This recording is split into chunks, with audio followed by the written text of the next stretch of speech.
মানুষ টিকটকারদের গালি কেন দেয় আজকে মনে হয় তার একটা কারণ বুঝলাম। কয়লা দিলে যেমন ময়লা যায় না, কিছু টিকটকার মনে হয় জীবনে একটা পর্যায়ে এসে টিকটকিং ছাড়তে পারে না। টিকটকার অনামিকা ঐশী, প্রিন্স মামুন থেকে শুরু করে আলবি সহ অনেকের সাথেই প্রেম বিয়ে নিয়ে আলোচনায় ছিল। এরপর সব কিছু বাদ দিয়ে রাসেল নামের এক পোলারে বিয়ে করলো। এখন 4 দিন আগে তাদের একটা পোলা হয়েছে।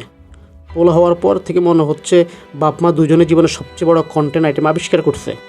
বাচ্চা জন্মের পরেই রাসেল সাহেব পোলার নামে ফেসবুক আইডি খুলেছেন। পেজ খোলা পর্যন্ত ঠিক ছিল, অনেকেই সন্তানের নামে পেজ খোলে, কিন্তু পোস্টগুলোর ক্যাপশন পড়লে মনে হয় রাসেল একই সাথে বাপ, পোলা, ক্যাপশন রাইটার, কন্টেন্ট ক্রিয়েটর সব পদেই নিয়োগ পাইছে।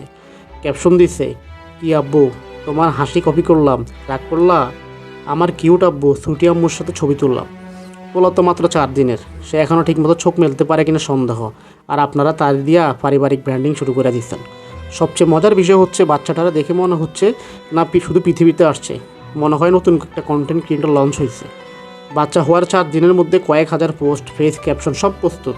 মনে হচ্ছে বাচ্চা জন্মের আগেই মিটিং হয়েছিল।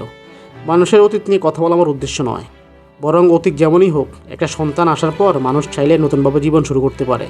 কিন্তু সমস্যা হইল বাচ্চাটার নিজের মতো করে বড় করার আগেই তাকে কন্টেন্ট ক্রিয়েটর বানায় ফেলা। আর সবচেয়ে দুঃখের বিষয়, মা বাবার কাজের জন্য গালি খেতে হয় বাচ্চাদের। বাচ্চাটা কিছুই বোঝে না, সে শুধু জন্মাইছে। তাই বাপ মা দুজনের কাছে একটা অনুরোধ, বাচ্চাটারে বাচ্চা থাকতে দিন, সব কিছুকে কন্টেন্ট বানানোর দরকার নাই।